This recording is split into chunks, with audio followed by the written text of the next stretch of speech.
Hey Echo Arena fans. Today we'll do a little bit of analysis of some kind of mid-level games.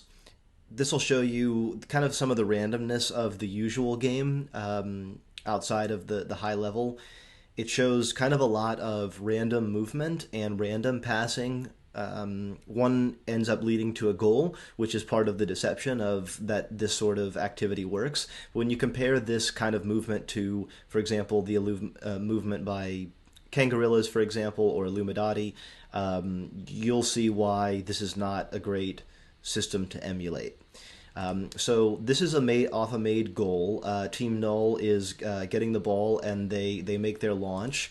They have a pretty good opening setup. Magnitude also is sending in some pressure upfield. We have two players, one that's pressuring the original ball carrier, one that is attempting to cut off this pass.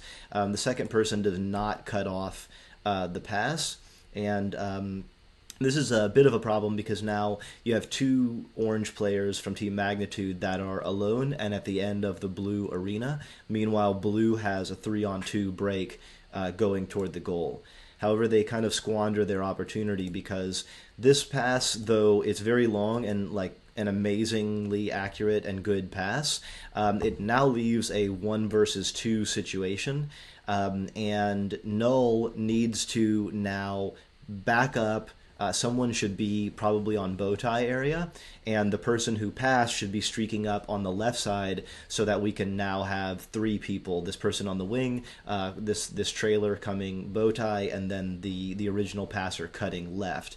Instead, this person sees someone ahead of them, they see someone in goal, they kind of start to panic, they start making their move. And notice now, we have four blue players that could be involved, and yet instead what we get is just a really panicked shot. And the goalie comes over, gets the ball, and at this point, all four orange players are inside the bubble before any blue players actually reach inside the bubble. So instantly, within a few seconds, they've completely squandered their ball control. They have not even taken a single shot on goal, and Magnitude is now going to turn around and clear the ball and start making their moves. Our second example is also from Team Null. Similar to the first example, it does end up in a score for Team Null, and I think that's part of the deception of why these tactics are used, because it can be effective at times. But what we're going to see is basically a series of scrambles for the ball that ultimately result in kind of a random successful stun and grab of the ball and a slam dunk or a very short shot. So this is again off a made goal by Team Magnitude. Null rolls out with their launch. They have guys in low, in on left and right, and so they're doing their good spacing. They make a decent pass and it's received. But now we see a pass down into the trench area, and this is where it starts to break down. First of all, we see two players from the blue Team Null both in the same place. Now, I don't know if this is by design, but really, the random person is got the ball. Whoever the teammate is needs to be probably on the left at Ghost, at Nugget, at Shoulder, at Pac-Man, really anywhere else other than right on top of the blue player, so that once random person turns around, they can have someone to pass to. But instead, they turn around and are immediately met with the defensive pressure, and so they also start to panic. They are left alone. They've almost just been stunned, and so they immediately start winding up, and they take a shot on goal. There's no one anywhere near the goalie to distract. This is a shot that is very easily blockable, and of course it is blocked.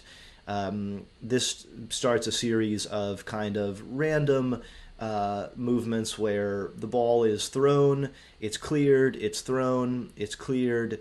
Um, Players miss the ball. Players have to slap the ball into random places. And again, eventually, blue gets the ball. But look at this. All four blue players are all in the same place. There's nowhere for blue to pass. So whenever pressure happens, they're just going to clear it back in.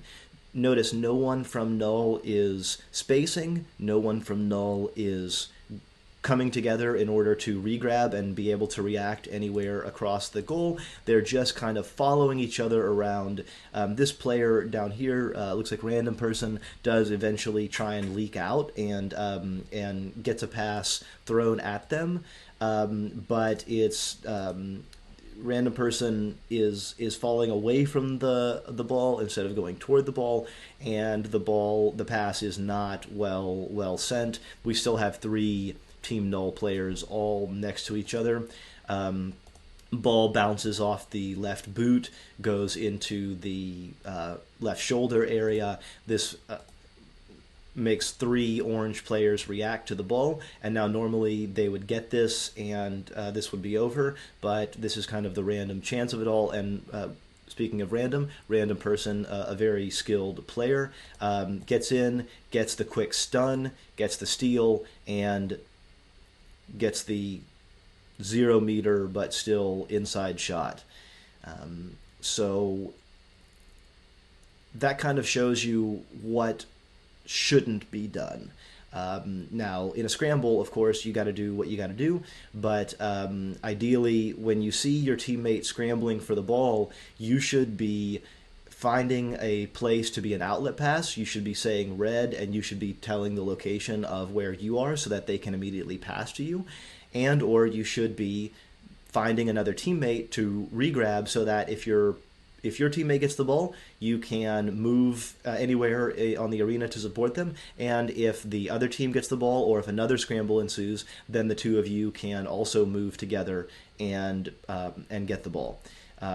What you shouldn't be doing is what we saw from blue team, where all players are kind of stuck together, not really supporting each other, not being able to react quickly wherever the ball is, and leaving one person to kind of do all